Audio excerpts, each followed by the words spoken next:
ikinamico.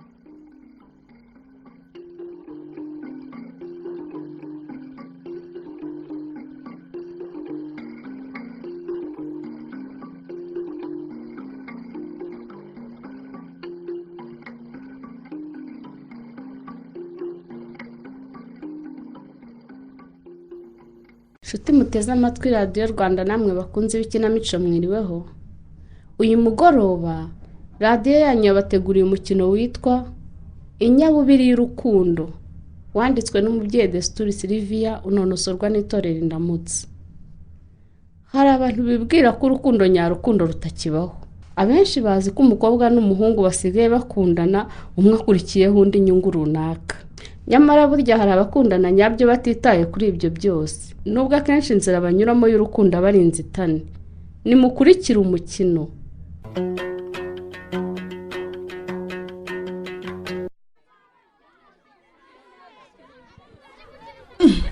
Parfait, uzi ko nkanze uje ku kazi amasaha ko wakora iki? Ariko wabaye ute mukunzi? Nta no kunsuza kuko feri ya mbere nukumbaza ngo ni gukora iki? Ngwino nyihoberera iki kuntu ribaza. Ko nawe. Sibeze. Obe. Kunzi mwiza ndutira abasore ibihumbi. Umva ahubwo ngwamo wese mukobwa jana. Mukobwa utagira ukwasa.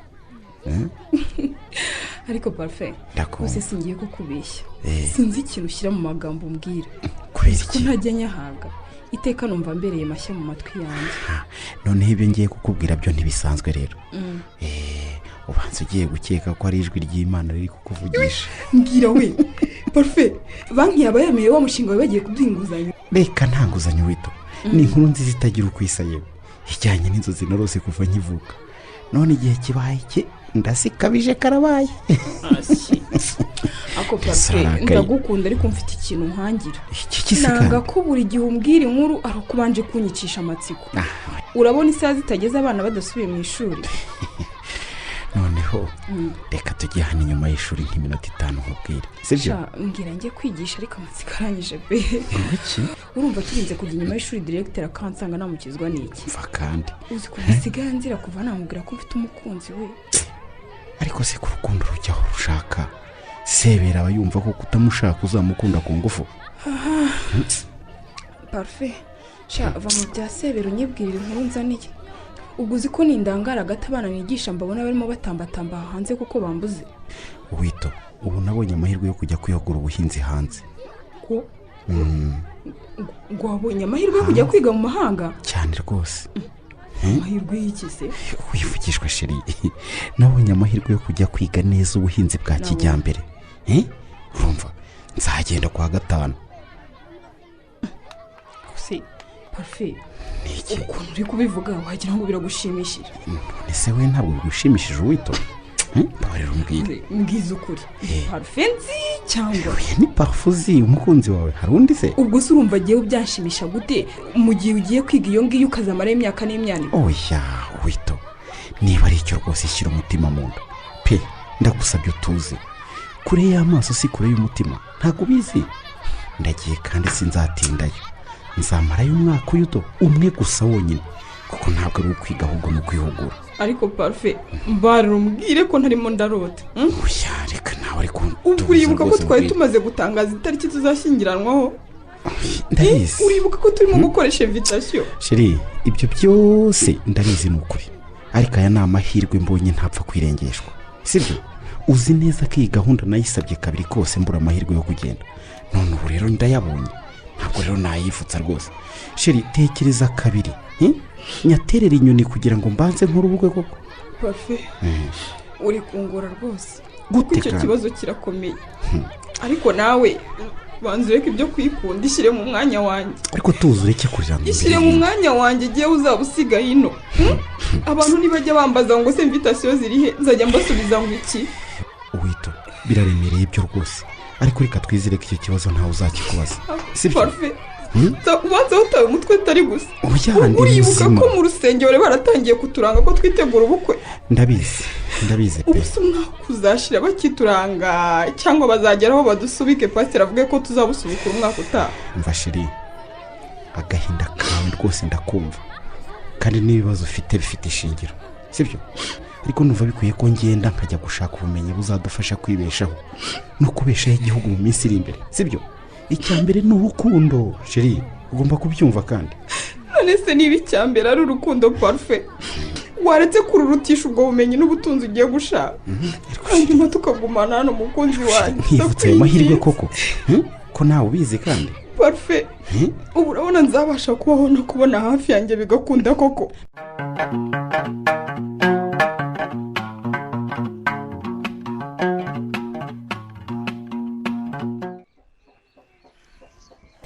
yego ko mwana wabuze se iki gishakoshi kingana umusozi ukiguze ngo ujye ukibikamo ibiki mwana we cyangwa hari uwo ugitwaje yewe mama nawe kudakoresha telefone kwawe kuzagukoraho rwose kote se ubu sinaguhamagaye neza nkakubura burundu ko ntigeze nyumva ivuga se kandi nari inyambaye mu ijosi yari kubivuga se ahubwo iherukamo umuriro ryari iyo nakwibukije ujya wibwiriza kuyijyana ngo bagushyiremo umuriro apu reka simpfa no kumenya ko washizemo najyaga mbimenya ukiga iyo hashiraga iminsi utampamagaye nahitaga amenya ko yashizemo gashyira ba bana nyine bakanyongereramo undi none se ubundi wampamagariraga iki urinda gukoresha amafaranga umpamagara kandi uri butahe ukansanga mama nari ngufitiye amakuru meza rwose numvaga ntari butegereze ko ntaha ngo mbone ko yakubwira kagira inkuru rero mama karame ngiye kujya mu mahanga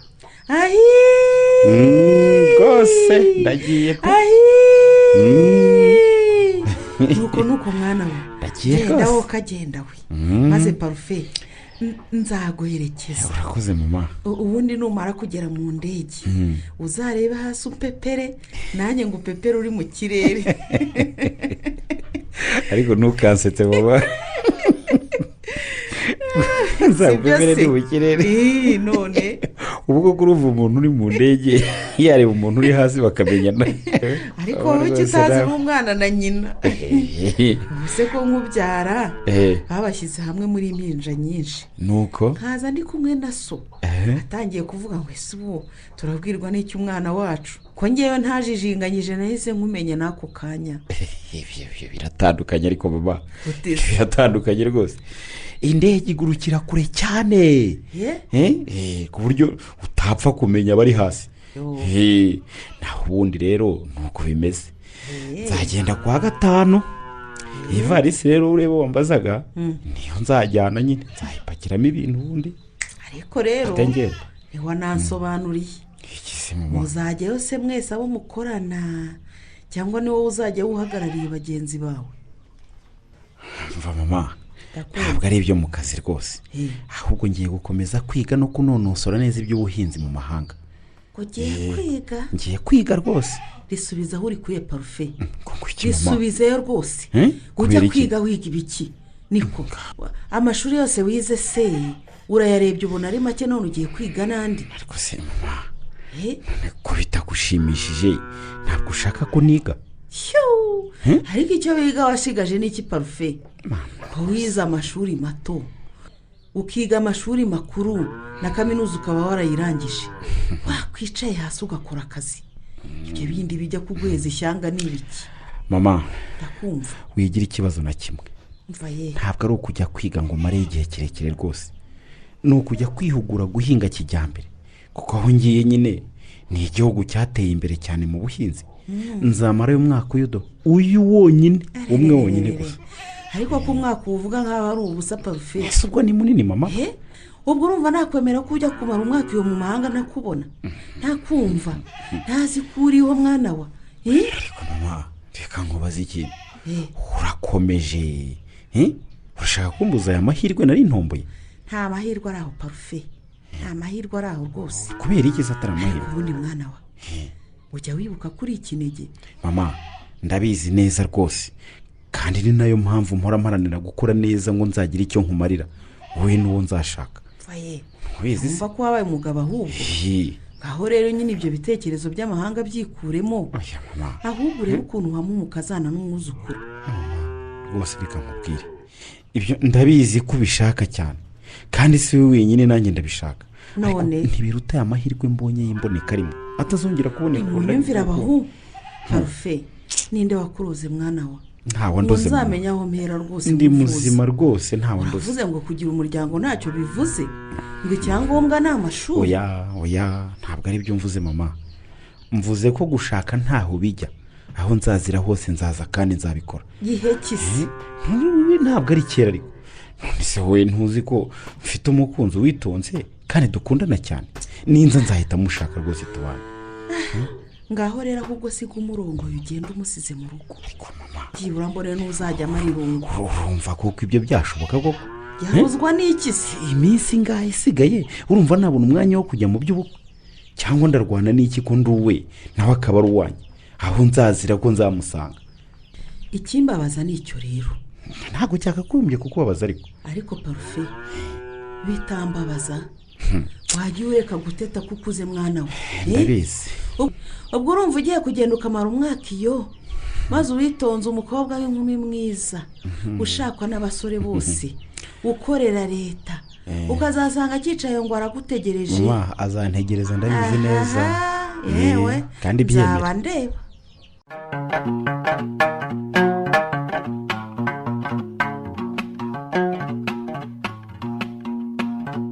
ikintu cya mbere ni amakuru y'ibyabire mu gihugu hirya no hino yose umuntu aranyumvise utunze radiyo ntumva amakuru yo kuri radiyo rwanda ntumve ibiganiro biba kuri radiyo rwanda gusa urumva radiyo bikumariye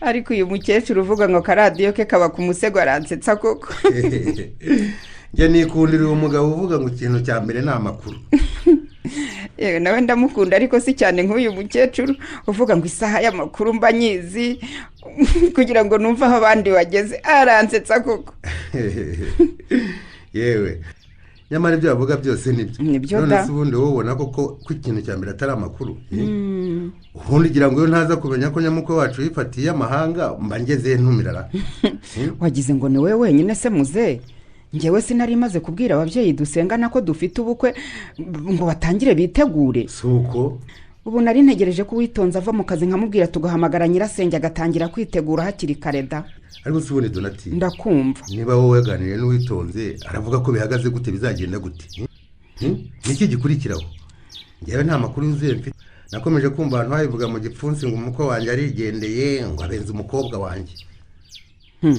ayo ni amagambo y'ino ntukayishinge muze urabizi ko bavuga bakavuga n'akari mu nda y'ingoma batarayibambye nyine mbwira amakuru yuzuye wiherewe na nyir'ubwite numva uko ibintu bimeze none se urumva ukomeza kwiherana amakuru ngewe bazajya bambaza nkamenya mbabwira ngo iki ubundi uriya mwana uzi ko yize iby'ubuhinzi ndabizi ubwo rero ngo icyo gihugu yagiyemo ngo hari igihe baza gutwara abanyeshuri b'abahanga mu Rwanda bakabajyana kuminuza iwabo nawe rero nibyo yagiyemo ubwo rero ibyo nibyo washyagirizaga ngo nta cyabaye ni amagambo ubwo se urumva kariya gahungu katambengeye umwana sha urumva katambengeye umwana oya cisha make muze parufe ntabwo abenze uwitonze rwose barabyumvikanye ndetse bemera gusubika ubukwe akajya kwiga ariko nagaruka bazahita babusubukura ariko abagore mwabinjije we guteze uzi ko nta mugore muto nta mugore mukuru kuko mbibonye mva kandi ubwo rero wowe na nyamukobwa wawe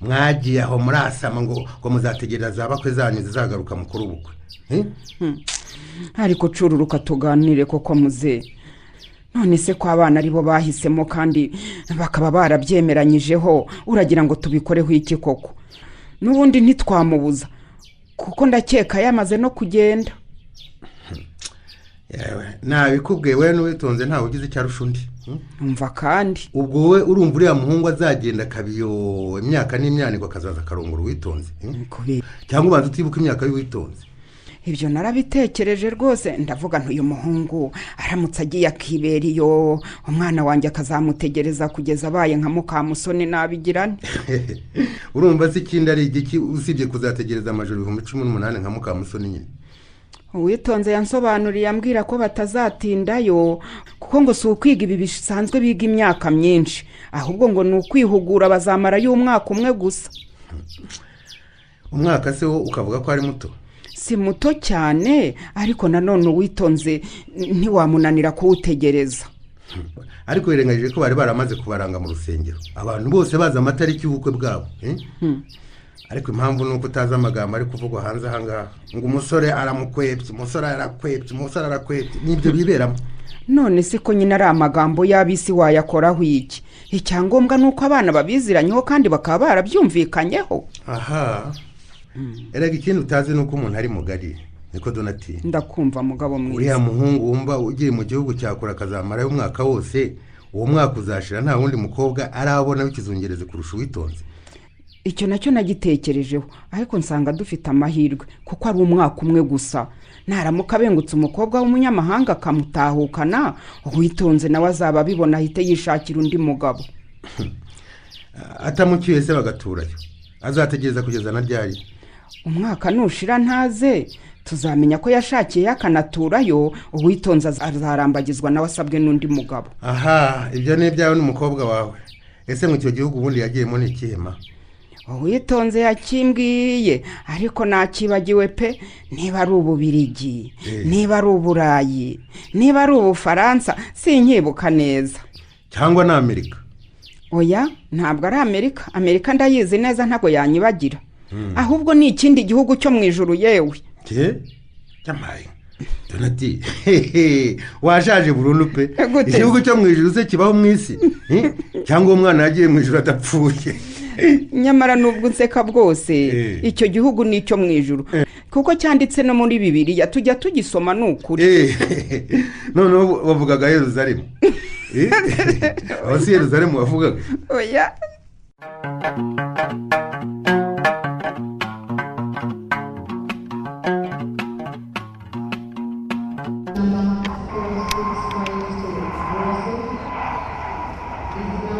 uwo mukanya nawe uraba winjiyemo maze uhaguruka utumbagire kuriya nkoresha.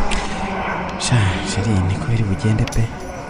cyakora icyiza ni uko indege itari buntera agahinda cyane nk'iyo nza kuba ari imodoka byari kugenda gute se? ariko si iyo ugiye mu modoka usize umuntu ukunda maze igahaguruka ukagenda umukebuka wumva wavamo ukigarukira pe. umunsi wajyaga ku ishuri naguherekeje ukurira maze mwahaguruka ukampepera usezeraho. numvaga neza nakwirukankaho tukajyana. ibyo ndimo mvuga rero ko noneho bitari butubeho ko indege yitsimbura rimwe nta byo kureba hasi gusa izindi. ako se parufe ndakumva. ubwo ko nzamara umwaka wose ntakubona, ntazi aho uri, ntazi amakuru yawe. sheri uzawumara utambona ariko amakuru uzajya uyabona. uzajya umenya uko naryamye, umenye uko nabyutse, umenye uko nize, umenye ko nariye cyangwa nabwiriwe. ibyo bizashoboka gute koko parufe? bizashoboka sheri, ko uri hano naburaga amafaranga yo kuguhamagara, urumva iyo mu mahanga ariho nzabasha kuguhamagara? ko numva ngo hagenda ibifaranga by'umurengera koko. si ngombwa ko uzampamagara wito. we nuhembwa uzahita ugura telefone nk'iyi yanjye ushyiremo WhatsApp, urumva? ubundi tuzajya twandikirana tuvugana uko tubishaka, tunohererezanye n'amafoto, sibyo? erega sinanze kuyigura mukunzi, ahubwo nawe urabizi ko ibintu by'ikoranabuhanga rwose byaranyinaniriye. ubu nzamenya aho umuntu akanda ashyiramo ibyo bintu byose umbwiye. ariko ujye ugabanya kwishajisha, uracyari muto mukunzi. urumva mama wawe yataka ikibazo nk'icyo cy'ikoranabuhanga nawe ukagitaka koko? si ukwishajisha parufe. none ni iki? nawe urabizi ko aho twize twagiraga imashini 10 arizo twakoreshaga mu kigo hose. aho ndangirije sinagize amahirwe yo kujya muri kaminuza nkawe, nahise nza kwigisha inaha iwacu. ubwo koko utandenganyije, ubwo urumva ibyo by'ikoranabuhanga nari guhurira he nabyo? sheri ndakumva, ariko nanone nawe ugomba gushyiramo imbaraga ukamenya aho isi igeze, sibyo? ubu uzayigure ntuzabura umwarimu mwigishanya ubisobanukiwe, uzamubwira bigushyiriremo hanakwereke uko bikoreshwa, sibyo? nta kibazo sheri, nta kibazo, nzagerageza rwose. nzagerageza mbikore kuko ntacyo ntakora ngo nkomeze kuvugana nawe. wito baraduhamagaye ngo tujyeho barebera ibyangombwa byose ko byaba byuzuye. reka rero mbanze ngo ubere mbere yuko ngenda. nzagukumbura ariko uzihangane, nzagaruka vuba, sibyo? zahuro uzigutsinde. urakoze kandi Imana izaha umugisha akazi kose k'umutwe wawe. urakoze mukunzi. Uwiteka azahambera aho nari, kandi icyo uzamusaba cyose azakiguhe. wito nawe Imana izakungenza ntutekereze nk'uko bizahira umurimo wawe wose kandi izagukomereza umutima ntucike intege. nzagaruka sinzatinda. Umwaka usa nk'aho ari munini ariko mu mbaraga z'inyabubiri y'urukundo rwacu tuzawuhindura icyumweru. Sinzarara ntamenye uko uraye kandi sinzabyuka ntamenye uko ubyutse. Parufe, ndakumva. ndatekereza ibyo nzajya mvuga ku ishuri bambajije ngo ese umugabo wawe yagiye. Nkibaza uko nzajya ndebana na Sebero ntirese umwaka wose ariko akaba adashaka kumvaho. Abo bose uzabibona twishiriye. Nkibaza ukuntu tutazongera guhura ngo nguhobere gutya. Sheri, mba sinakurekura neza. rekeraho kurira kandi se ndi umugabo wito. Nanjye kubw'umubiri ndumva nta kurekura ariko kandi birakwiye ko nkurekura tugatandukana kubw'imibiri ariko tukagumana mu mitima kugira ngo nyuma imibiri izabana ubuziraherezo. Parufe, ndakumva. ndahira ukuri kose uhagaze imbere y'Imana ishobora byose ko ntugera iyo mu mahanga ukahasanga abakobwa bandusha ubwiza n'amashuri utazabashidukira ukanyibagirwa burundu. Wito, mpagaze imbere yawe nkubwije ukuri ko nta buranga, nta bwenge, nta butunzi bundi nzifuza butari ubwawe igihe cyose ugihumeka. Gusa numva bisa nkaho bidahagije na nyuma y'urupfu nzaba nkigukunda. Uranyumva? Iryo sezerano mpaye rizakumeho none n'iteka ryose. Amen. Gusa wibuke ko iri sezerano mpaye urimpaye turi babiri gusa ariko Imana yo mu ijuru yakubonaga. Ikomeze mbone. Gusa Wito, mfite impungenge z'uko amagambo n'igitutu cy'abantu bizakuzaho gatakaza kwizera kuntegereza bikakunanira maze ukishakira undi mugabo nkazaza nsanga uri madamu kanaka. Aya zaba ari amajwi ya Satani Imana izanshoboze kutayumva. Rwose Parufe, ndakumva mukunzi. reka ngusabe ikintu kimwe ari nacyo cyanyu ubundi uhita ugenda. Icyanyu mushaka ko nguha n'iki ntaguhaye umukunzi wanjye. No, akira aka gakomo kanjye nubwo ari ak'abakobwa ariko ntuzakabike ujye ukambara wumve ko ndi hafi yawe. Nta kibazo kanyambike Wito, reka nanjye nguhe iyi saha ujye uyambara sibyo? Wumve ko ari ngewe wambaye uko urushinge rwe rutazarambirwa gutera nawe uzaba ariko utazarambirwa kuntekereza no kuntegereza.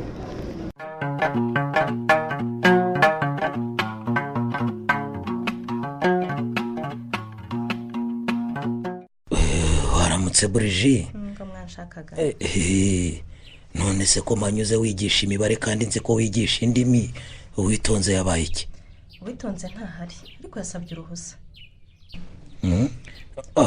Okay. Yarwaye se? Oya ntarwaye ahubwo amusheri we yabonye amahirwe yo kujya kwiga hanze niwe yaherekeje. Ngo aho ni mu nyumvira abaho ariko abarimu ba hano mwigize ibiki? Nuko usiba uko mwishakiye mugakora uko mwishakiye wagira ngo nta muyobozi mugira ngo yagize ate? Ariko yasabye uruhushya kwa responsable w'ikigo kandi natwe twese ne dusanzwe turusaba ntumugireho ikibazo gusa namwe yabandikiye abibamenyesha. Ariko urumva yari impamvu iyo ni impamvu ikwiye gusibya umukozi ku kazi koko ngo iki? Urumva umuntu akwiye kwaka uruhushya ngo agiye guherekeza abo ntazi abaherekeza iyo ntazi? Diregiti uriya no kumabara ntazasubira gusa ntabwo Witonze ajya agapfa gusibagura uko yishakiye kuko ndumva uruhusa rwose ari urwa mbere yatse muri uyu mwaka wose. Reka ko badakunda gusibagurika ntibivuga ko yajya mu afite nkayo hatananyatse n'uruhushya ngo wabimenyeshe mbyemeze cyangwa mbihakane. None se ubundi Buriji mbwira neza ngo uwo mugabo harya ngo agiye kwiga he? Agiye kwiga mu mahanga ya kure.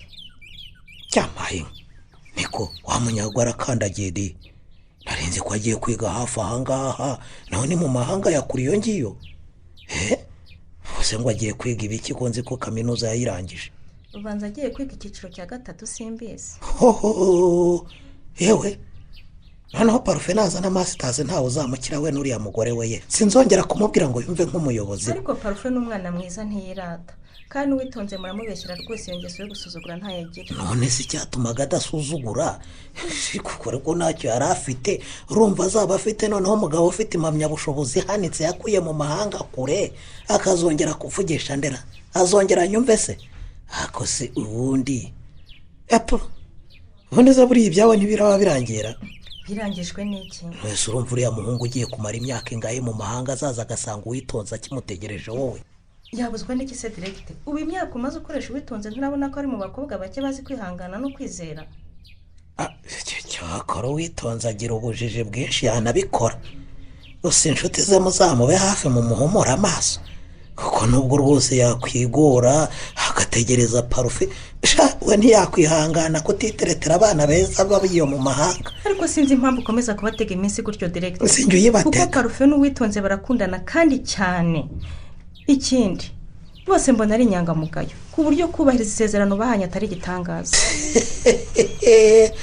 uravuga gutya kubera ko utararenga ku kibuga cy'indege iyo uba waraharenze ukagera hanze niburiri rimwe ngo urebe abakobwa beza b'ibizungerezi baba mu mahanga mba nkubajije mise parufe azakuraho ubutwari abandi bagabo bose babuze ku buryo atagira uwo abenguka muri abo bakobwa beza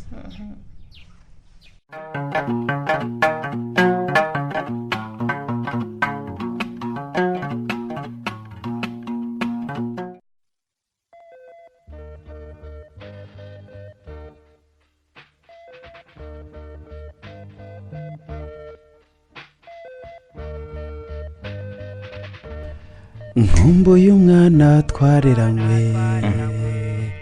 nkumbuye umwana twareranywe buri joro ndamurota icyazana ngo tubane simvurira kuvuga ariko rwose witonze uramukunda pepe uzi ko utari utamuvuze ngo bikunde kumuvuga se shano ukumuvugisha oya birakabije ariko ubundi kuki ntamenye ko nzakumbura uwitonze bigeze aha ngo mbe nararetse kuza kwiga koko ariko mfasha shaka rwose nawe ntugatwarwe n'amarangamutima y'urukundo ngo ukabye shaka parufe nkabya gute se ubwo ko kurumva aya mahirwe wayaterera inyoni ngo ni ukugira ngo udasiga umuntu mukundane icecekere shano uko atari bo baravuga ngo agaha kari ku wundi karahandurika irakabya pe icyakugira ngewe nk'umunsi umwe ujye ujya mu ishuri niwicara utekereze uwitonze nitujya mu murima ujye uhabona uwitonze tujye mu ngendo shuri uzibonemo uwitonze sha wabyumva kubanza ibintu byo gukundana nabyo ari ikiyobyabwenge nk'ibindi byose pe uzi ko urukundo rwakubase nta kindi kintu gitekereza ivugira uko ushaka sha hari igihe nzagusubiza icyiza nawe ko nabonye urimo gutereta kariya kana twahuriye hano numara gushayamo nzajya ngusekurimo utega buri kwezi ugiye iwabo nzaba ndeba ku buryo nzageraho nkamera nk'uko witonze kugeze ku buryo nzagera nkamera nk'ukuntu wataye umutwe kubera uwitonze ariko parufe uzi ko ejo bundi igihe batujyana gutembera ku nyanja nakurebaga nkabona neza neza wibereye mu Rwanda kwiki ku nyanja se twagiyeyo ariko noneho byararangiye neza neza pe ikibazo ni uko mbona n'amezi reka atagenda ngo ugire usanga umugore ubusa aka kanya bagiye ko kwanadira ukagusura icyumweru gishize yewe reka da numvaga aho duheruka rwose ari ku kidendezi atari ku nyanja ngayibaze parufe uri inshuti yanjye ariko reka nkugire inama pe abantu bose barakunda ariko bagira uwo bagarukira ni ukuri rwose ukomeje gutya wazashiduka n'amasomo waje kwihugura hano nawe utashye utayumvise kandi n'ubundi nta kintu wahinduye kugeza wamara hano rega ibyo nanjye ndabizi ariko ngerageza kubyikuramo bikananira pe naje uwitonze duhanye igihango cyo kuzategerezanya ariko musiga mu rugamba rutoroshye rw'amagambo bamuvugaga ngo ndamubenze ngo ndigendeye kuko twari tumaze kubwira abantu itariki y'ubukwe bwacu nese abantu bamushyizeho igitutu birangira ananiwe kugutegereza icyo rero nicyo kinzonga cyane kuba tutanavugana ngo menye amakuru ye nibura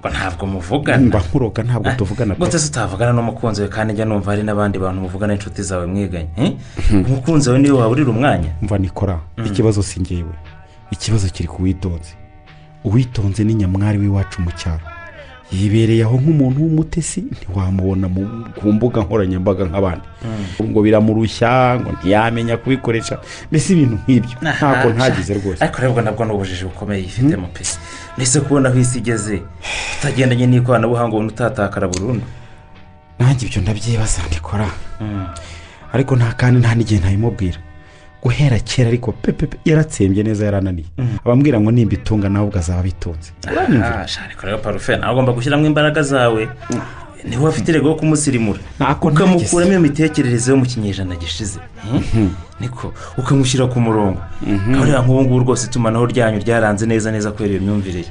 reka nkubwire nikora sinkubeshye ntako ntagise nabanje no kugira ngo ni ikibazo cya telefone iri ku rwego rwo hasi ndamubwira nti reka nkugurire inshyashya abitera twatsatishwi nsanga ntabikozwe noneho ejo bundi nje ndamubwira nti nuhembwa uzahita uyigura tujye tubasha kuvugana turi ngiye kure sinabasha kujya nguhamagara ibyo arabyemera ariko ntumbaze sinzi icyabaye pe ndacyakibaza n'ubu sindagisobanukirwa.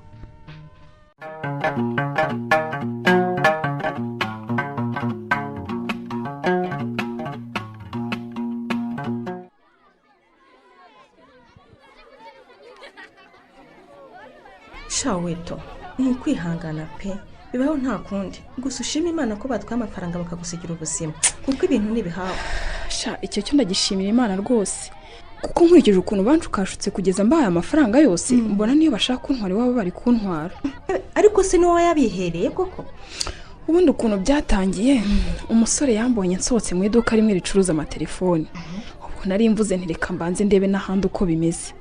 Ubwo umuhungu baraje ngo bite se sister nanjye nti ni byiza mwari musanzwe muziranye se? Byahise sha ubwo ati ngwino nkwereka agatelefoni ngurira kuri make.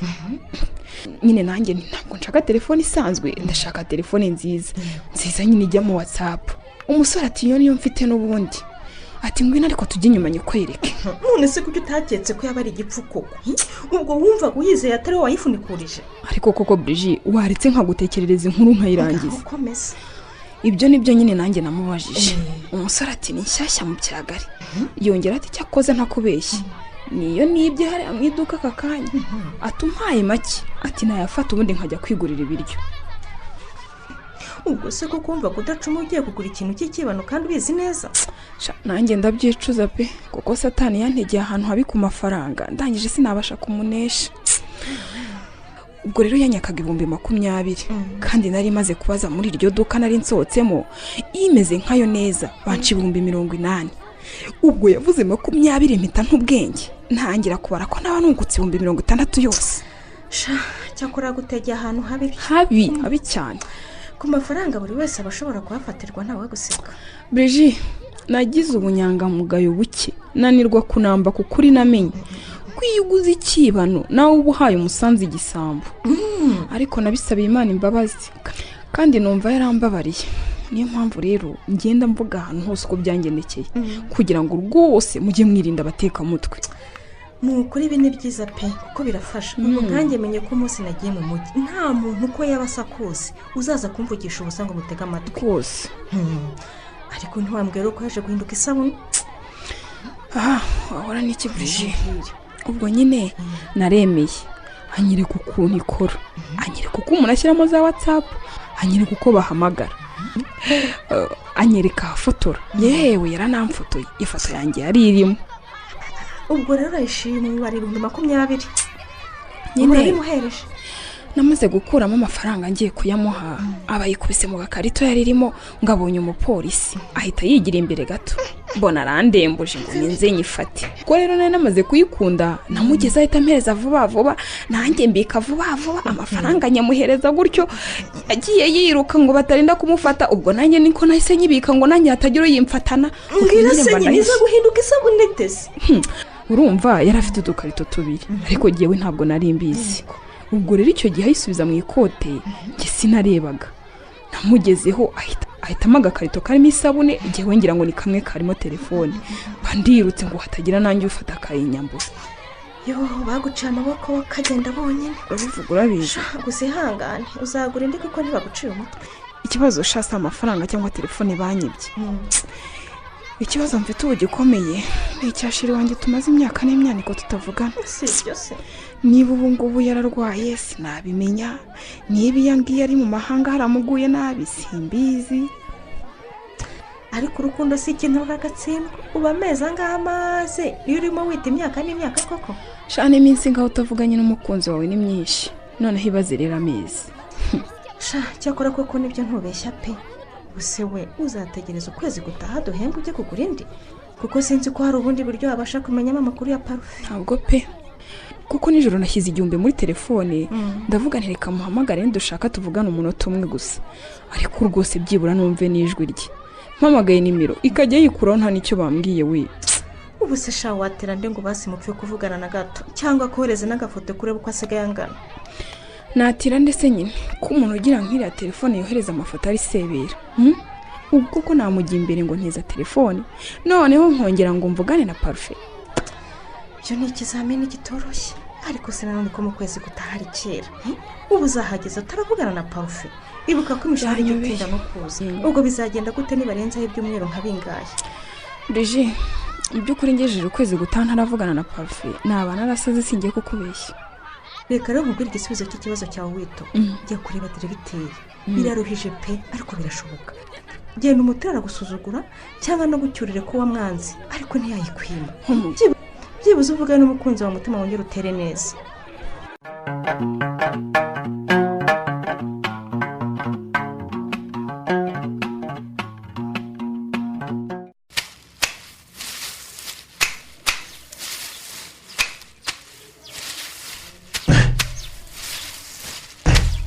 ese gutema binini muze ubira bishobora koko?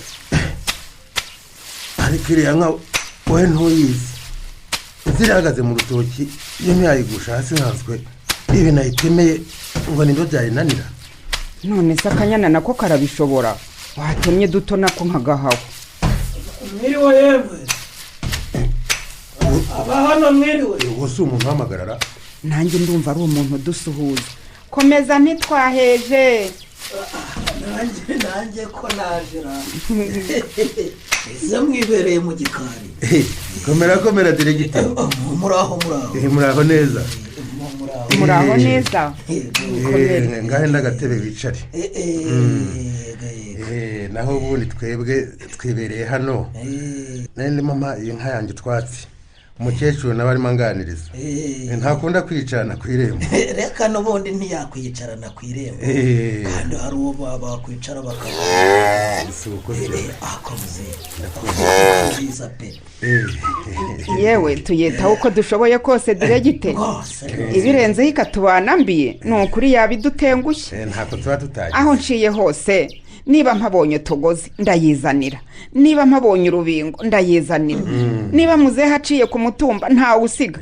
yewe ntacyo tutayikorera ni ukuri pe. ariko kandi ntugire ngo iyi nka n'imwe witonze yari yanguriye Nyarwanda. reka da, iyi ni inyana yayo nyina nayibanguriye ku kimasa cy'umusaza zirimo abagabo utuye mu kiziba cya Rusenge. yari afite imfizi yahawe n'umushinga w'abazungu n'ibyari iyi ngiyi. ya ni nziza cyane rwose biragaragara. ahubwo rero hitonze no kugira akayubakira ikiraro nyino cyiza kimwe cya kijyambere, akagishyiramo n'isima hasi akanagisakara hejuru, ikaba ahantu heza rwose. ariko noneho diregiteri nawe ni urwenya pe. ubu tubaye tutaraba mu isima ngo inka niyo izajya kuyibamo, igasakarirwa n'amabati tugashyiraho n'urugi tugakinga. ego mana, ariko ntabwo bigoye rwose. nta mafaranga angahe se ko ari ubusabusa, kereka niba rimwe mutabishaka da. yewe diregiteri, ntawanga heza arahabura. ubusa amasima, amabuye, imicanga, ibyo byose twabigura iki koko? kariya gashara k'ubusa nica n'ikize niko kakora ibyo byose. wanyu ntari hafi kuzana amadolari ayavanye hanze iyo ngiyo, naza azahita abikora rwose mu kanya nk'ako guhumbya. nimwiturize rwose. ibyo byo ntukabivuge wa muntu we, ubu maze kumirwa burundu. none se ko numva ngo igihe yasize avuze kigiye kugera, nkaba nta kintu cyo kwitegura ndumva witonze avuga. ubu nzamenya nzibandwa nzerekezayo koko. ariko haracyabura igihe muze. ubu ntihashize nk'amezi 8 niba nibuka neza. aha, ariko se buri uriya muhungu muramwizeye ko azagaruka agatwara uwitonze koko mukecuru? nkazagaruka. ibaze n'amezi 8-9 yose ashize, nta gakuru ko kubabwira ati nimwitegure rwose dusubukura ibirori ndaje. ubu se urumva hasigaye iki? si amezi 3 gusa. nanjye ibyo njya mbitekerezaho ariko nta gisubizo nayibonera rwose diregiteri ntacyo. ariko rero igisubizo kirahari muzehe. ikizi wowe wicaza hasi witonze nk'umubyeyi we, umuhumura amaso ave mu bujiji, areke gutegereza umusore wagiye imahanga atazi n'igihe azagarukira. ubundi mu byanzura umunshyingire rwose.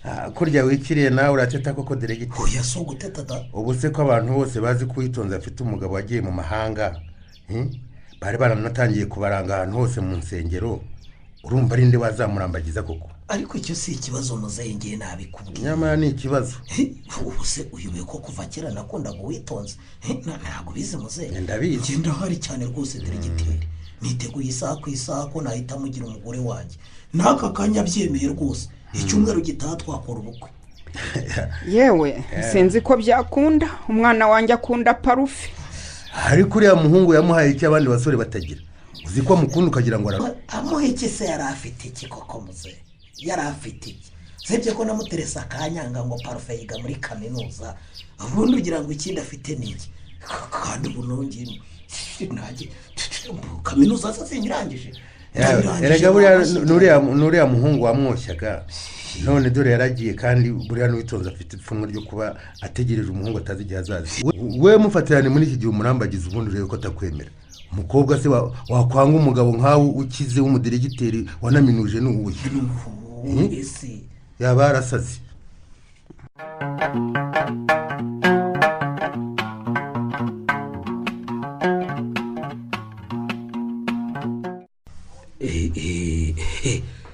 amakuru se ko wari waranyiciyeho Wito? ariko ntabwo kwicaho ni ibisanzwe pe. usesha twaherukaga kuganira gutya twicaranye ryari koko? none se ko mwebwe muri abayobozi, ngewe nkaba ndi umwarimu, murumva twapfa guhurira? no Witonze, njye ntabwo ndi umuyobozi kuri wowe rwose. nushaka ntukajya unyita diregiteri, jya unyita Sebera nta kibazo. koko ubwo si ibyo nabikora nitwaje iki? ko nta n'undi mwarimu ndumva ukwita Sebera, ubwo njye naba ndushije icy'abandi. erega uri fiyanse wanjye, mu minsi iri imbere uraba wamaze kuba madamu wanjye, ubundi utangire witwe madamu diregiteri. rwose muzehe twaraye tubivuganyeho, nawe yabihaye umugisha wa kibyeyi rwose. ibyo uvuga ni ibiki diregiteri? ngo mwarimu bivuganyeho? mwarimu uvuganye iki na papa? twabirangije ntugire ikibazo da. twanze kuzarinda kugwa kwishyiga rwose, kandi uri umukobwa mwiza utegereje kariya gahungu kohoshye yo mu mahanga, twemeza ko nakwijyanira. rega na kera kose rwose narabikubwiraga kuri uwanjye, nubwo utashakaga kubyumva. burya uri uwanjye shahe. ariko sinzi niba nkanuye cyangwa nsinzire nkaba ndi kurota. none sinzaba madamu wawe gute ko umugabo wanjye ari parufe kugeza mpfuye cyangwa wapfuye? ariko abakobwa murejejesha we. umva Wito, ndabizi kuje kundeba ngo tubyutse umubano wacu nk'uko twaraye tubivuganye na muzehe. rero wivunika wicisha hirya, wigarura hino, wicisha hirya, nyisanzuraho kandi ntugire ikibazo. wigira ikibazo wenda ngo naba narakurakariye kubera ko wabanje kumbenga, ntugire ikibazo rwose. diregiteri uribeshya cyane rwose. ayo magambo mwaraye muvuganye na papa ntaho ahuriye n'ikinzanye hano mu biro byawe. ibi ni ikira. none se ko wanyandikiye mesaje umbwira ngo mu karuhuko uraza kumbaza ikintu kitajyanye n'akazi? ibyo ni byo. uje kumbaza ni igiki niba atari ugusubukura uwo mubano wacu se? niba atari ukubagura narinje ngo muntize telefone yanyu. aka nakomero noneho Wito uri muzima? none ndagutiza telefone ngo uyikoreshe iki? nta mafaranga ari muri telefone yawe, urashaka ko ngutiza ugahamagara se? oya, ndashaka iyo nini ifotora neza, ikohereza amajwi n'amashusho ku muntu uri kure. ese uravuga iyi simatifone yanjye? wagize ngo uze hari ikibazo? ahubwo reka ngo ufotore n'udufoto wambaye itaburiya, uduhabone yuko uri no mu kazi. fotora noneho nta kibazo. yego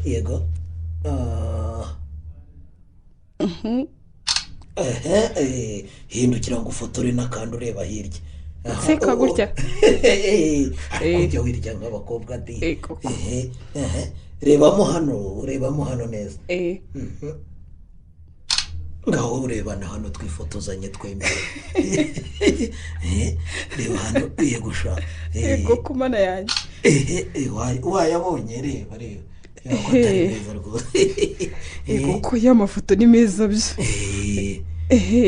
ariko iyi ngiyi turi kumwe rwose uyisibe ariko iyi ngiyi yisibe kubera iki ariko ukuntu nyanga ntabwo bisanzwe wito wagira ngo hari uwaduteranyije pe ikiza nyine ni uko bizarangira tubanye kandi ukanankunda ahubwo impamvu nyanga diregiti ayo mafoto yame kuri iyi nimero dore ngaho aho nayanditse yanyoherereze kuri iyi nimero hanyuma ibyo bindi tubyihorere buriya Imana niyo ibizi yonyine. Nimero iyi nimero se ko mbona ari iya parufe hanyuma se urashaka ko aya mafoto unyohereza kuri aka kagabo kawe? Niwe rwose ni muyamunyoherereze, niwe nashakaga ko muyampera ndetse nawe mukamunsabiraye mukanamubwira ko mukumbuye cyane. Kuki?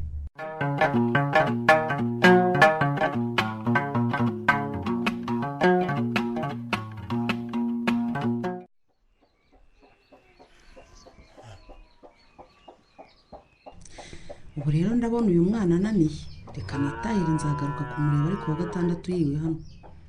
ariko se ko twahugiye muri rwinshi nkibagirwa kukubaza ubundi yari uw'amahoro?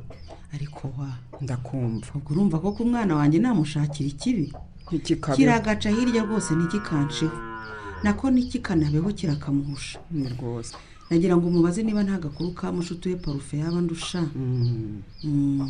dore igihe cyo kuza kirageze, kandi koko byari bikwiye ukamenya umunsi azaza ukagira akantu umuhishira. wa si ibyo se wa uzi kugira ngo umwana wawe akwikubitaho kubutse iyo asange nta kantu wamuhishiye, ariko ni hahandi nzagaruka uyitonze ahari mubaze niba ntacyo yandusha ku makuru ye. yewe kubanza nawe ntayafitera. abantu bamaze iminsi baramuhagurukiye ngo narambagizwa asabwe ngo parufe yaramubenze mu kinyabupfura. yego ye nkabona nta morara afite kandi ubundi ntacyo ajya ampisha, iyo aza kugira amakuru aba yarayambwiye rwose. ariko se nk'ubwo ibyo bivuga n'abandi nk'abisi aba bose ko ntase cyangwa nyina w'uwitonze urimo suko izo muwe bamugirira n'iziki. ceceka wa mubyeyi we uko nasuraha atamworoheye amuhoza ku nkeke ngo niyemere wa mudiregiteri Sebera ngo afite amafaranga ngo afite ibintu gusa uwitonze yavuniye ibiti mu matwi. ariko uriya mwana ni ikigabo shenge cyane, nakikundira ukuntu cyubaha, ukuntu kimereye nk'igitesi, ukirebye kigendera mu muhanda ubona ari igitamba. ntiwakeka ko abasha kwirengagiza igitutu cya se bigezaho. uriya mwana azi gufata umwanzuro rero, kandi iyo ikintu kitamurimo kiba kitamurimo nyine, niyo wamuhiga ntiyacyumva. gusa nyine Feresi ndakumva, njya ngira ubwoba aho tuzajya ngewe n'uwitonze parufe naramuka aje azanye undi mugore. ariko burya parufe nawe ni inyangamugayo pe, sinzi ko ibyo bintu yabikora azi icyo yasize avuganye n'undi mwana. gusa ngewe aramutse anamuzanye namubwira akajya kumutungira kuri iyo ntababona. reka reka kuko umukazana wanjye ni umwe rukumbi, ni uwitonze. erega ashobora no kutaza akigumira iyo akaharongorera akanahatura. wa uwitonze nawe akaguma hakabaho. aya parufe naramwirereye rwose ndamuzi.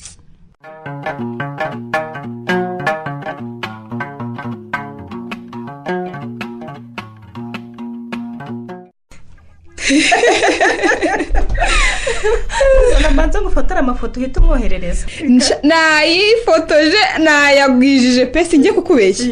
kuva nagera aha nta kindi nakoze usibye gufotora. umva nifotoye, nafotoye mama, nafotoye ya nka yacu, ihene zose nazifotoye. mbese ego kuwitonze niko n'ihene se n'inka byose urabyoherereza parufe. mbuzwa n'iki se? rego umenye kuba kumbuye ikintu icyo ari cyo cyose cyo mu Rwanda we. ahubwo sha nibagiwe kujya kureba mama we ngo nawe mufotore we mwereke uko ameze. sha ko kuri mukecuru nawe ni nkawe nta makuru y'umwana waba afite, kandi we ni n'imfura ntagira itiko nk'irya bene wabo na parufe babandi bavuga ngo parufe naza ntazakwiteza ngo azaba yarakurenzera. uzi ukuntu nkunda kubiburya. maze ejo bundi ngo yaje hano kumbaza niba tujya tuvugana ngo mubwire igihe azazira azamuhishire. ubwo se ko nawe nta makuru wari ufite wamubwiye ngo iki? waramweruriye umubwira ko mutajya muvugana cyangwa wamubeshya itariki? wahora ni iki? nyine yaje wa munsi dutinda ku ishuri dukoresha amasuku ubwo naje nsanga yatashye ni mama wabimbwiye ariko ngira isoni zo kujya kumureba nta kintu kizima mfite cyo kumubwira gusa ngo yari yavuze ko azagaruka uyu munsi. sha cyakora imana iragukoreye pe ubu se ari kuza ukamubwira ngo iki? nyine subiriza mu kwiheba ahubwo we shyiriramo WhatsApp vuba ubundi mbanze mvugishe parufe mpite no kureba amabukwe nawe mumuhe bavugane. uzishaka asuzuguro sebera yansuzuguye ndi mu biro bye. ntukavuge ngo uvuge n'iriya ngegera y'umugabo. umuntu w'umuyobozi agira amateko n'ibitutsi nk'iby'abashumba. abashumba b'ingurube ahubwo we wabonye umuyobozi ubwira umukozi we ngo nshinguke imbere gusa iyo ntuka ibyo ashaka byose ariko ntatuke parufe. ariko se ahabera mubi iyo atuka wowe mwari kumwe parufe yamushakagaho iki ko atarari mu byanyu? usibye ko nawe nta n'impamvu yari afite yo kugutuka yagombaga gukwima ibye akakubwira ati sohokere nta telefone yanjye nguha. shyiramo WhatsApp nirebere parufe wanjye sebera tumureke kuko iyo nibutse ukuntu yambwiye ngo ubundi wajyaga kwemera akagabo k'imbwa katabasha no kukugurira telefone ngo uyobeye ko ngukunda kandi mfite ibintu numva agahinda kambanye kenshi nkumva nshaka no kurira neza neza.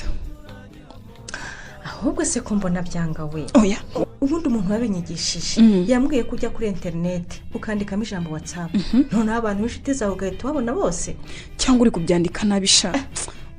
umva Brigitte ongera ugerageze n'ukuri ongera ugerageze urebe ntibyange mana we mbabarira ntibabe bampangitse telefone itabikora.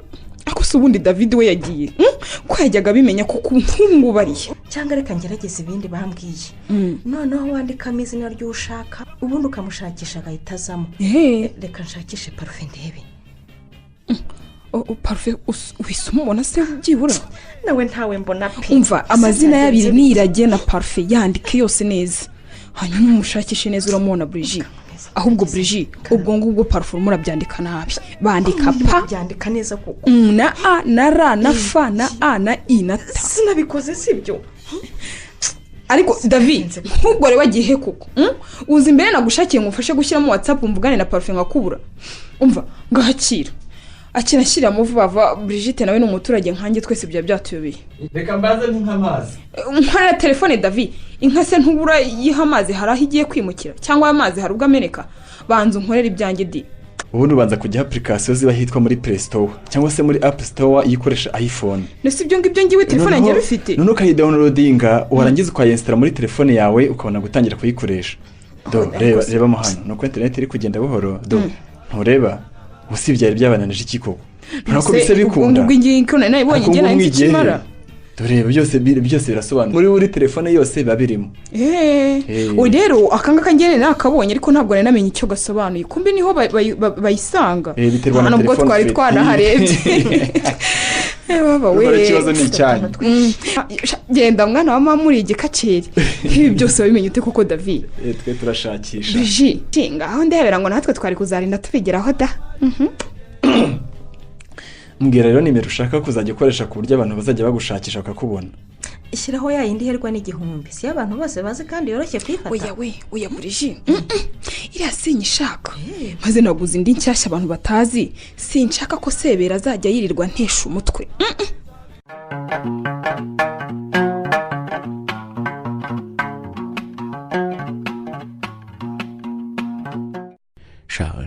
ntiwabasha kumva ukuntu bishimishije kongera kukurana nawe ndumva ibineza binyuzuye umutima n'umubiri.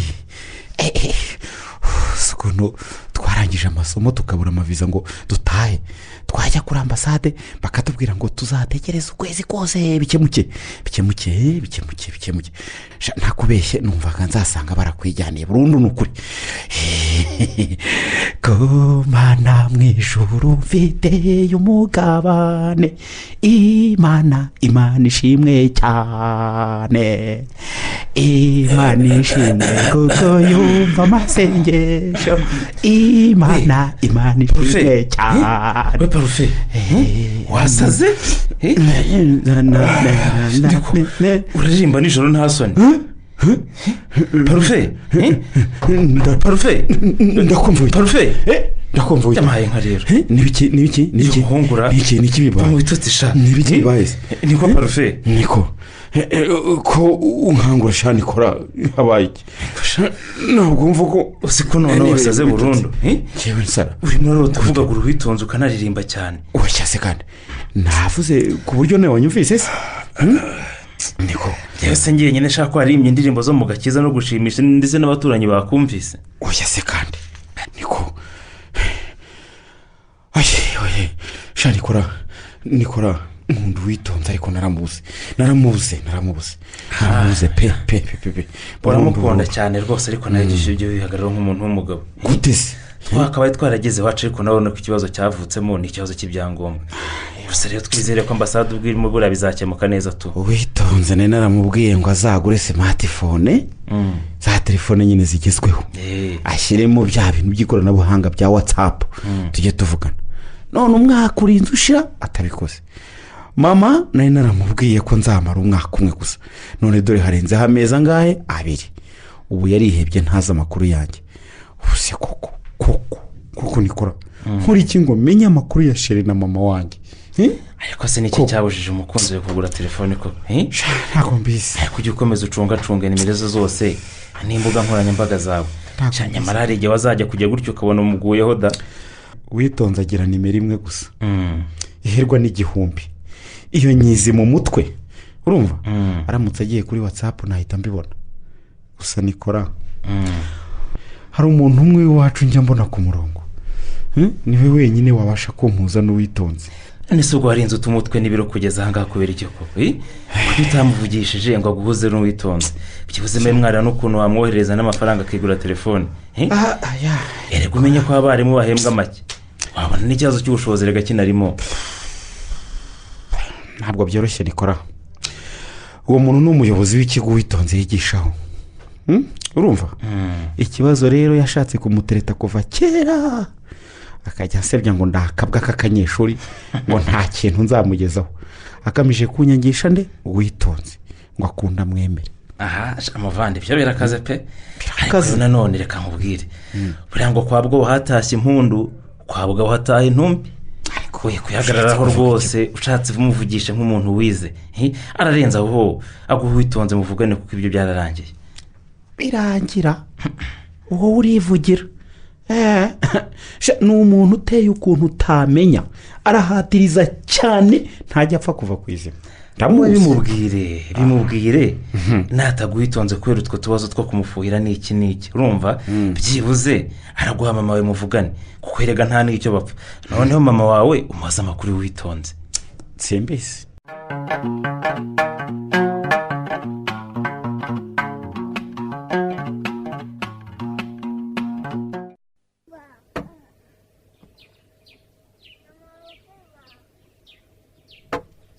umbasha David karabe papa rekera uze nkubwire urasubira wase mu kanya sinaringize ngo ni icyo mbaza twenyine se muze David nawe ni ngombwa ndabitabye papa umbasha icara hano iruhande rwanjye urumva nubwo nukiga amashuri ariko watangiye kuzana ubwanwa ubu nawe wabaye umugabo ikintu ushaka ko tuganiraho rero wowe na nyoko uyu nguyu ni ikibazo cya mushiki wawe umuhungu yaziritse ku katsi none akaba yihereye mu mahanga noneho reka muhamagare yarari mu cyumba cye nawe aze tubiganireho ahari arajya duha n'ibitekerezo cyane cyane ko ari nawe ikibazo kireba wumvise bwa bwenge bw'abagore sha David mbazanye hano mu gikari nshunze ko aho ugiye mu byarimo akosora urumva ngo tumufatire umwanzuro nk'umuryango we nawe ngo umuzane uriya mukobwa umeze nk'uwataye ubwenge wamuzana akaguha ikihe gitekerezo ariko papa nanjye rwose nuko mbyumva pe kuko urumva witonze niwe nyiri ubwite kandi buriya wasanga hari amakuru afite twe tudafite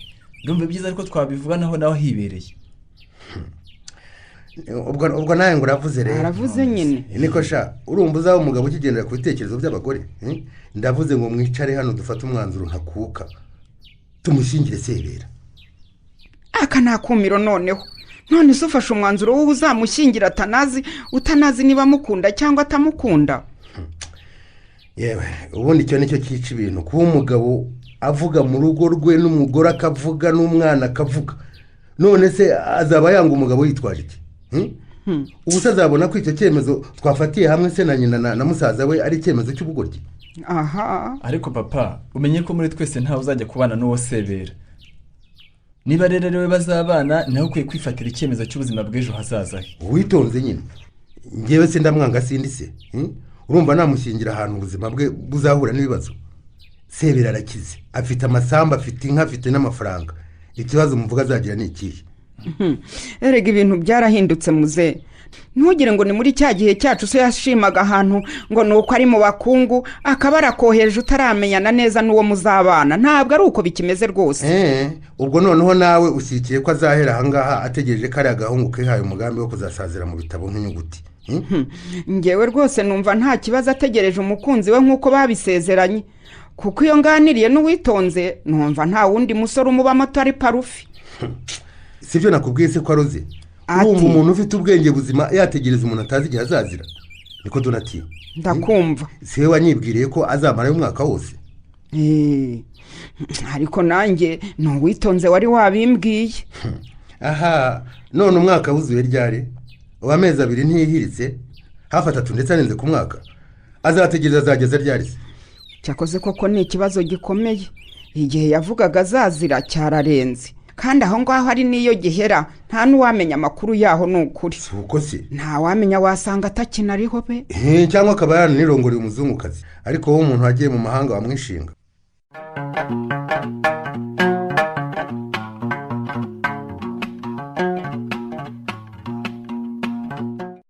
Ngira icyo nshakira vuba.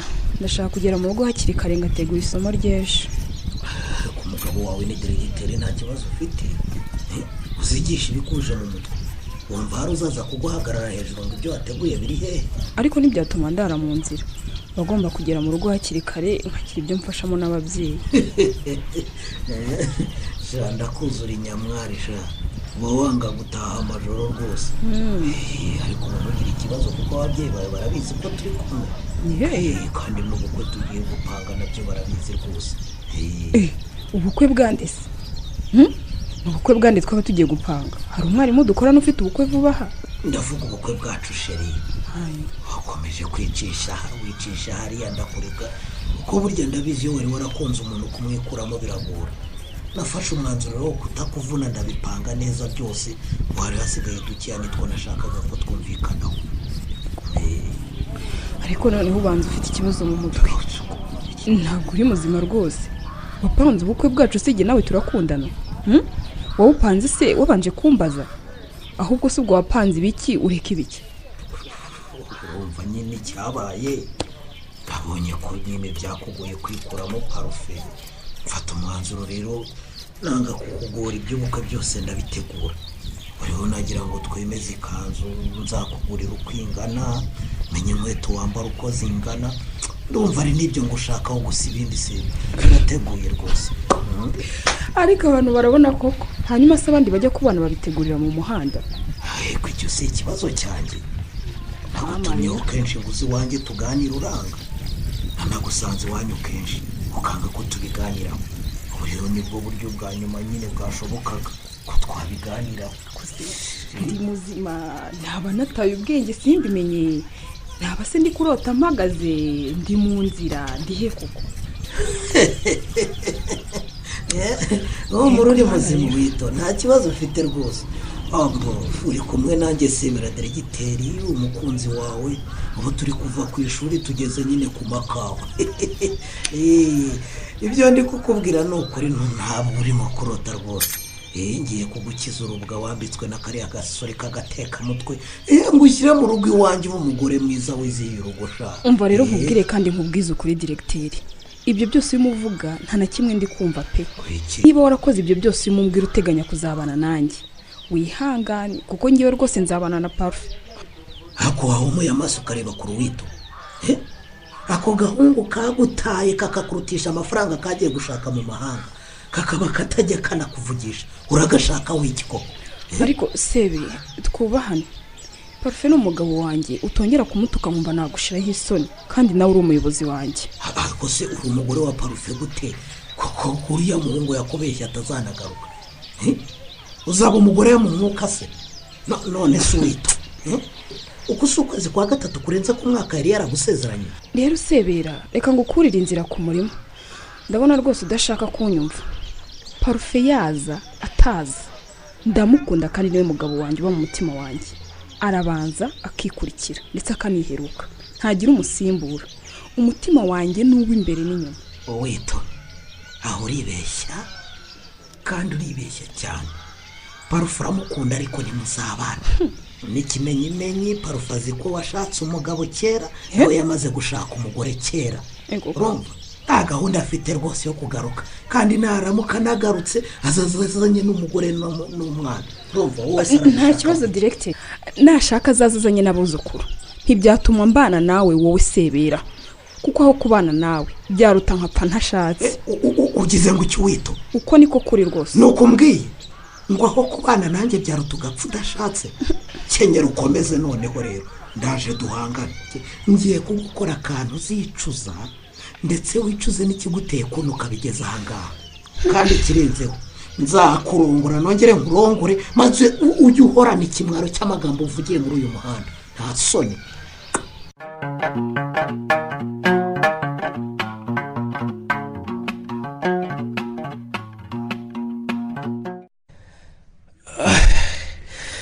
karindwi 8 9 10.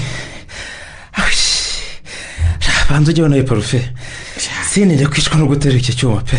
Nikora ko numva nta kabaragara aho ndazamura na 5. Waranashize byo rero, wagira ngo njye nagusohoye. Sikwataye nk'ibiro 7. We Parufe, urariko ritere nta soni ubwo ntikwishe. Oya ngize amahirwe ahubwo nari nazamuye inyuma n'ubundi iguye inyuma. Iyo mba nazamuriye imbere ibimanutse ikanyihonda mu gatuza cyangwa mu mutwe neza neza. Ariko ni uburangare bakabujamjagura pe. Nta kuntu wambwira ngo kurusha ibiro kugeza wirekurira hasi gutya. Ubuzi kubwo mu mutwe nitwa duhise tujya kugushyingura. Reka nkubwire Nikora, ntabwo ari ukundusha ibiro, ahubwo nateruye ntangira gutekereza ibintu Sebera yarayambwiye. Ubwenge buhita buva kuri aritere, ntangira gutekereza ukuntu Witonze agiye kwibera umugore wundi mugabo sha. Shiduka rero yihonze hasi. Ariko ibyo rwose ugomba kubyakira Parufe, ukamenya ko byarangiye kandi Witonze atari iherezo ry'ubuzima. Rero shawo urivugira, uzabona undi mukobwa ugukunda kurusha uko Witonze yagukundaga. Ntawe Nikora, ntawe ubaho, nta nuzigera ubaho rwose. Ntawe nabona. Witonze bamunenga ubuturage nkamukundira ubuturage. Uranyumva? Witonze bamunenga ubutesi nkamukundira ubutesi. None ubu koko Wito wafashe umwanzuro wo kumpemukira. Uzamubona Parufe, uzamubona rwose wujuje byose wamukundiraga, ndetse afite n'icyo amurusha yewe. Oya urivugira sha, umenye ko n'Uwitonze amumenya akuze. Nakuguhemukiraho rero wimurenganya nawe rwose. Rero niko wabigenza. Aho reba turengejeho amezi 5 yose kugiye twagombaga kuba twaratahiye. Ariko none se wowe ukurikije ubutumwa Sebera yanyandikiye, wabonye Witonze yarigeza nantegereza n'akanya na gato? Nsubiza, umuntu ngo watangiye gukurana n'abasore nkiva mu Rwanda sha biranye mu buzima bibaho, kandi biro kutwigisha ndetse no kudukomeza. Wagiye nyine bona ntazategereza umwaka wose, cyangwa cyeka kuzaza aramwanza ahitamo kwishakira abandi. N'igihango twahanye koko niko Nikora, ugatinyuka nawe ukambwira gutya cyane pe. Witonze naka gakomo kawe wampaye ngo nge nkambara numve ko turi kumwe, urenzeho nkora ibyo koko. Ariko ibyo wabivuye musha Wito koko mana, ni iki cyaguteye guca umurunga w'inyabubiri y'urukundo twari twarabushye? Wito reka kwibasha ngomve ko ubuzima burangiye Parufe. Uvuye kwiga ugiye gushaka akazi, ufite umuryango wawe ugomba kwitaho. Menya ko imbere ari heza mushuti. Tuza rero ushyira ubwenge ku gihe, abakobwa uzababona ndetse nabo guhinduranya n'ubashaka. Oya batari Witonze. Ariko se ubundi Parufe, ko karira gukunda wavuye muri ayo shaka gatereta umwana akakwibagiza agahinda ko Witonze. Kariro umubana na sheri wawe.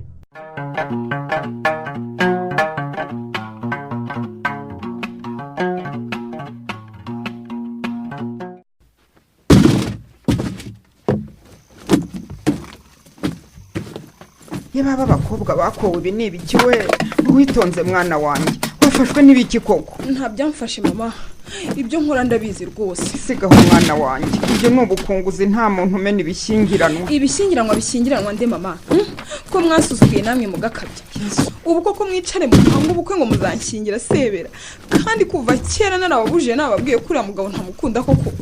nanjye si njyewe mwana wanjye ihangane ntako ntagize ngo ntere ryarenga ariko saranga aratsimbarara kandi nawe uramuzi ko ari mudakurwa ku ijambo. ni akazi ke rero icyo nzi cyo ni uko ntaho nzajya rwose. reka nanjye ibi bikanzu wanzani mbitabagure nindangiza byareba icyo nzashyingiranwa nambaye none. oya we have sigaho mwana wanjye. oya mama wimbuza. kirazira ntawe uca imyenda yo kwambara. ihangane mwana wanjye rwose uzagende witwambika icyasha cya kabiri. ubu urabona ubu bukwe bwakongera bugapfa amagambo yo hanze aha tukayakizwa n'iki koko. ariko nimukikunde mama nimukikunde rwose. kuki se wumva mwatinya amagambo ariko jyewe mukanyoreza kubana n'umuntu ntakunda. oya mwana wanjye ihangane. jye murumva iyo ntimba nazayikizwa n'iki. erega ni ukudufasha wifasha mwana wanjye. oya mama. none se urumva ubukwe bwawe nibupfa bugira kabiri wowe rubanda rutazakotara akavuga yuko uri umuteramwaku ku buryo nta n'uwundi muhungu wapfa kukurambagiza nuko. umwanzuro rero ukajya kubana n'umuntu ntashaka ngo kugira ngo batazamvuga. yewe urumva ibyo ari byo bikwiye kuba umwanzuro koko mama. witonze mwana wanjye. genda uzubake neza mwana wa imana izabane nawe mu rugo rwawe humura urukundo ruzizana ni mu bana. ugira ngo ba mama ntibabashyingiraga ku bagabo batazi na gato kandi barabanagada urugo rugakomera. ako mama ibyo wivugisha ni ibiki?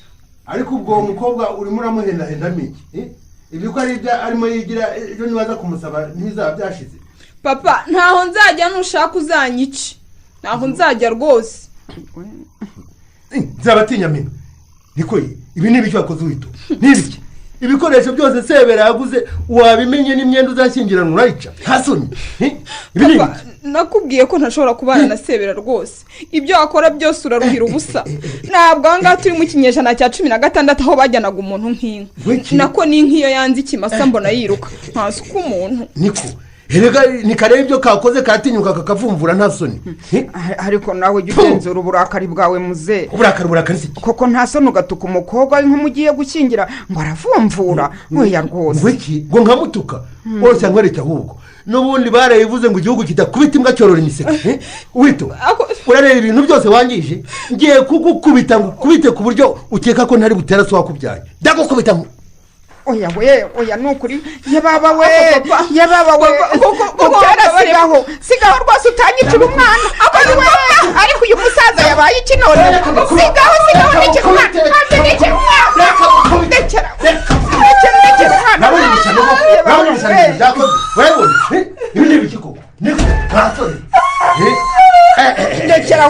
ndekera umwana rwose. ariko uyu mugabo yabaye atemwoka ugeze ngo iki uranyitambika akaba ari we mperaho urumva donati. ariko ndekera umwana rwose. nushaka unkubita ariko ndekera umwana. warabuze ngo ushaka sebe ariko ibi ni ishyano twagushije nuko.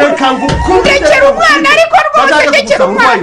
ndekera umwana bute ndekera umwana. ndekera umwana wa mugabo ukanyicira umugabo ni umukire nzamubwira ko wansuzuguye nkagukubita nazaga kuzikuvuza. baba we mwana ishobora byose we.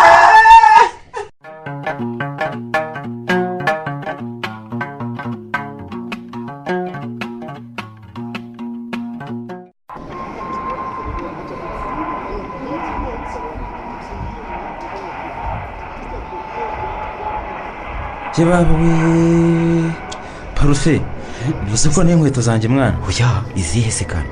za zindi z'uruhu zimwe najyaga mvuga ngo nzajya njyana mu nama irimo minisitiri gusa.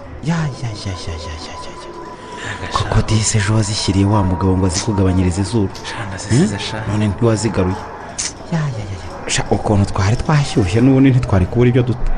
mugane ahubwo niba ari inkweto dutaye gusa turi abanyamahirwe cyane. uzi ko ukumbura iwanyu neza ugatuma ukawuta nyine. ushaka ko ngo iminsi iba myinshi igahembwa n'umwe gusa. ni hahandi uyu munsi nintarara mu Rwanda ejo nzahirirwa uko byamera kose.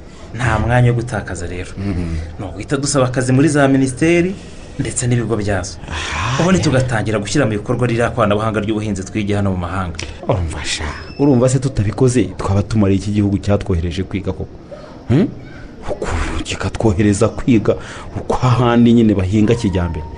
ahubwo ngewe ngize imana nkabona akazi muri minisiteri sinkubeshye nikora nahita ashyiraho iriya politiki yo gufatanya mu matsinda abantu bakagura imashini zivomerera urumva cyane ariko uzi ko nta bihembwe by'ihinga aho bagira igihe bose bashakiye barahinga kandi bagahinga icyo bashaka si ibyo imvura yabura bakavomera rwose kandi yanaba nyinshi bagakamura si ukoze ariko njye numva wanjyana gukora mu kigo gishinzwe guteza imbere ubuhinzi n'ubworozi ariyo gahunda nahita nyishyira mu bikorwa neza shanikora twakora muri minisiteri twajya mu bigo byayo twajya mu turere icyangombwa ni ukubyaza umusaruro ibyo twize ku nyungu zacu bwacu n'u Rwanda muri rusange nk'igihugu nyine cyatwizeye kikadutuma gusa ngewe ku rundi ruhande nabaye nka Kirima ngwiki ariko ushaka rwose nawe ujya imbere mushya gusa ko twari mu buhinzi aka kanya usimbukiye mu mateka utuzanira iby'abakirima cyangwa nayo yarize ubuhinzi mu mahanga nikora Kirima Rujugiro ngo yishe imfizi yasemaze impaka atabishaka nkurikire twumva isararakara avuga ko nawe agomba kumwica kuko yari yaketse ko yaba yaramusambanyirije abagore Kirima arabunda kubunda urabizi ndabizi uhunga kera kabaye rero isaratanga biba ngombwa ko Kirima abunduka akaza kwimigo kandi yari yararongoye Karira mu mihango n'imiziririzo rero ya Kinyarwanda kirazira ko umwami arongorera hanze ubwo nta kindi cyari gukorwa uretse kwica Karira kugira ngo umwami aze yime ingoma bitaga Karika urankurikira Karira arambabaje disi ese kumbwiye iyo nkuru y'agahinda parufe ubwo nyine nta kundi byagombaga kumera Karira bamunywesheje amata kugeza apfuye Kirima rero kuko yamukundaga cyane agahinda karamwica niko kuza avuga ati ntabyera ngo atubona iyo nima Karinga ndi na Karira ariko shabuze utuntu tw'ubuvanganzo parufe ntawamenya ko uri umuhinzi umuntu yagira ngo wize indimi pe gusa na n'ubu sindumva impamvu y'iyi nkuru mbwiye pe uzi icyo nshaka kukubwira se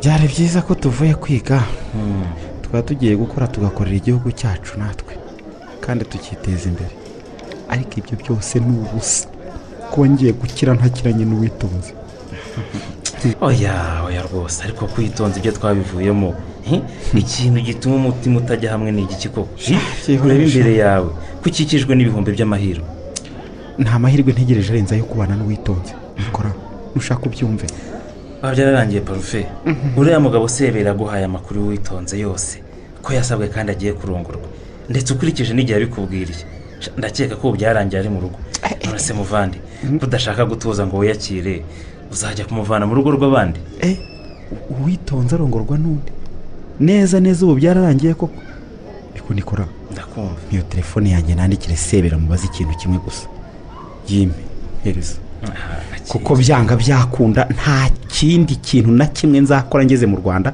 kitari ukubonana n'uwitonze ayifate rwose urebe ariko si ubwoko rwose ubwo ugiye kumubaza iki parufe ko nawe winaniriza umutima kubaza none se ugiye kumubaza ngo yashyingiwe ryari cyangwa ugiye kumubaza ngo yatashye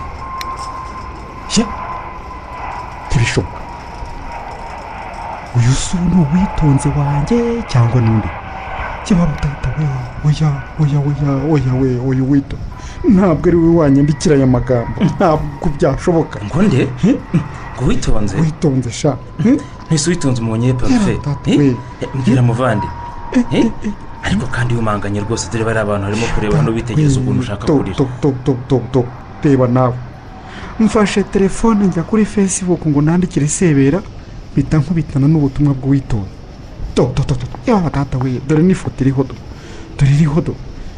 niye rwose nta gushidikanya reba nawe nikora reba ijyanye yandikiye no kuri kumara akira se umurebe mana yanjye kuri parufe nakunze ukambera indyarya ndagira ngo nkumenyeshe ko ubugome bwawe nabutahuye kera warantawe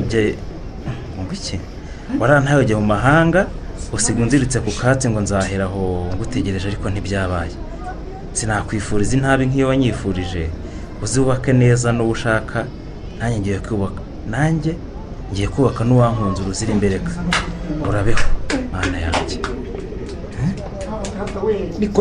nikora nibyo gusa se sha reba n'amafoto aho hasi mana yanjye we imyenda na za matera utubati n'ibindi birongoranwa byose ndebera.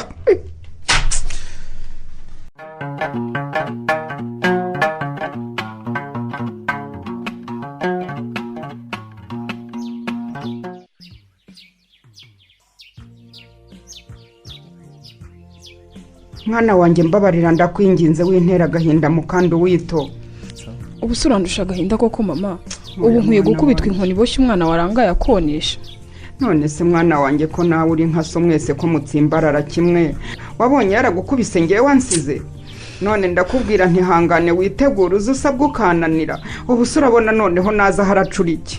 nakubwiye ngo nashakanye icye burundu mama.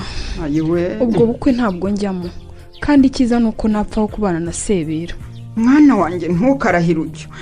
ubwo se ko wumva ibyuma byatangiye kuvuga indirimbo, ubwo kuko mwana yanjye we, dore mu kanya banyogosenge nabo n'abanyokorome baraba bamaze gusesekara, mu kanya abashyitsi baje gusaba nabo baraba bahageze. Uwito turabyifata mu gute mwana wanjye? nibavuga bati muza n'umukobwa asuhuza umusore se turagira dute?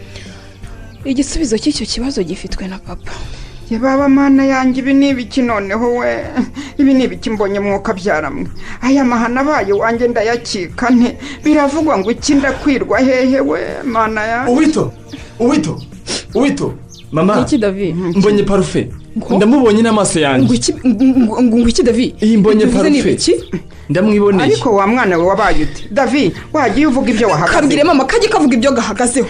nta soni. urabona uko mushiki wawe ameze, nawe ukaza kumusonga uzana izo nkuru zawe zidafite 12. Uwito mbonye parufe, mumubonye hehe? hariya mu kidara afite n'ibikapu mu ntoki no mu mugongo. warasaze. ndamwiboneye n'amaso yanjye.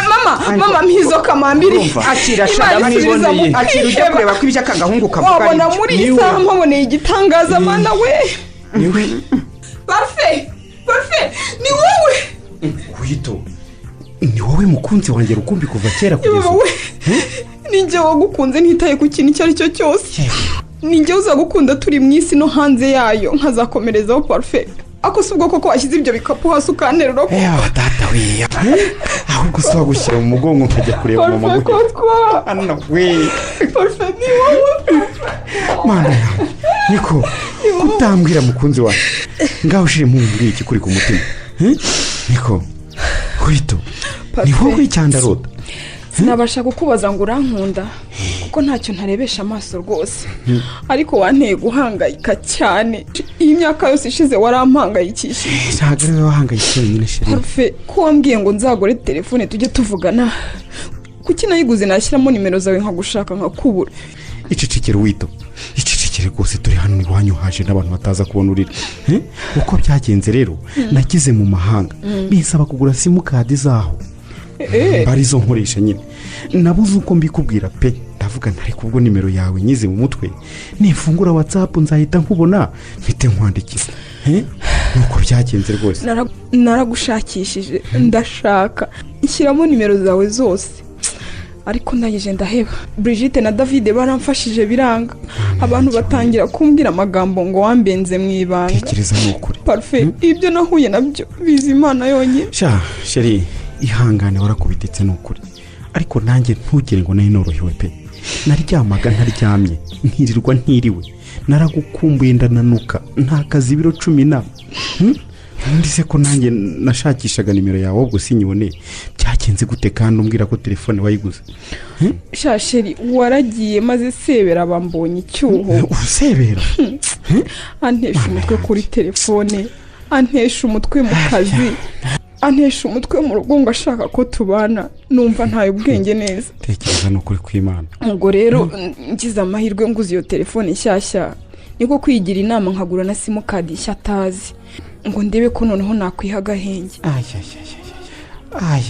mbega ibyo twikoreye we, kumbe naragiye ngezeyo ngura simukadi nshyashya ngo njye mbona uko nkuhamagara. nawe ugiye gufungura WhatsApp ukoresha nimero nshyashya ngo Sebera atazajya gutesha umutwe. itumanaho turiburaho twembi gutyo. ubwo nuko byagenze pe. yewe iri koranabuhanga we ni ryiza, ariko nyine ndyangira ko wibeshya akantu gato byose biba bipfuye. niko bimeze. ariko Wito, hari ikintu kimwe ntakubajije. ubutumwa nabonye kuri Facebook wanyandikiye ni ubwawe cyangwa? umva sheri ngo urashinyagura di iyo facebook se ndayikoresha wajya ureka ko iyo banyeretse gukoresha ari whatsapp nayo nkayikoresha iminsi mike ngo ushaka nkakubura ubundi ngahita mbyihorera byose telefone nkanayihera David wito babarira umbwire umuntu yashatse kuduteranya afungura facebook mu mazina yawe ashyiraho n'ifoto yawe ubundi arantuka yivayo koko ngo wamugome we ngo narakuvumbuye ngo washatse kunyicira ubuzima ngo ariko ubu ngiye gushyingirwa hanyuma se byandika mu mazina yanjye cyane rwose maze naje hano nikandagira nari nzi ko nje kubaza aho washatse nkajya kugusura uzi ko nari nzi ko washatse gusa uko byari kuba bimeze kose nari navuze ko waba uri ku mugabo waba uri ku ishuri waba uri nta kindi kintu nagombaga gukora ntarakubona ihangane sheri wanjye ni ukuri byarakubibaje biranaguhangayikisha ariko ukuri ni uko atari igihe wanditse ibyo bintu byose kandi urabizi ntabwo nabikora gusa wanditse ibyo ngibyo ndamuketse apo yaba ari uwuketse yaba atari we icy'ingenzi ni uko yakoreye ubusa ntungire mbigusubiremo rwose yiruhirije ubusa yihaye gutandukanya icyafatanijwe n'Imana kandi ntakamenye ko yagifatanishije umurunga w'inyabubiri y'urukundo ntibyari kumuhira rero none se sheri ndakumva sheri wanjye namufite ibirori hano wamperekeje nkajya gushyira imitwaro mu rugo tugahita tubigarukanamo tukabigarukanamo rwose kw'ibirori nyine icyakubwira ko ubu bari bagiye kunsaba ngo kugira gute sheri ahubwo babona mu kanya batungukanye inzoga n'inka byo kunsaba ntakumira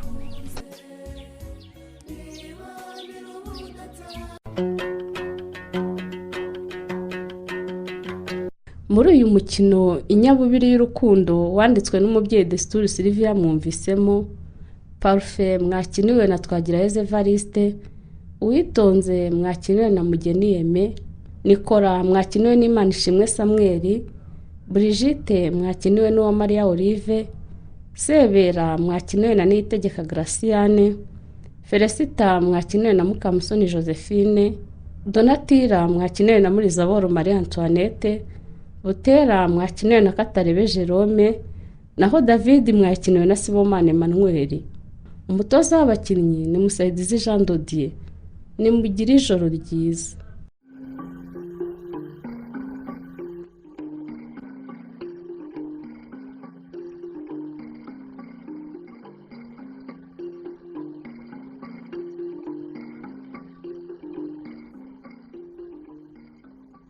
Ikinamico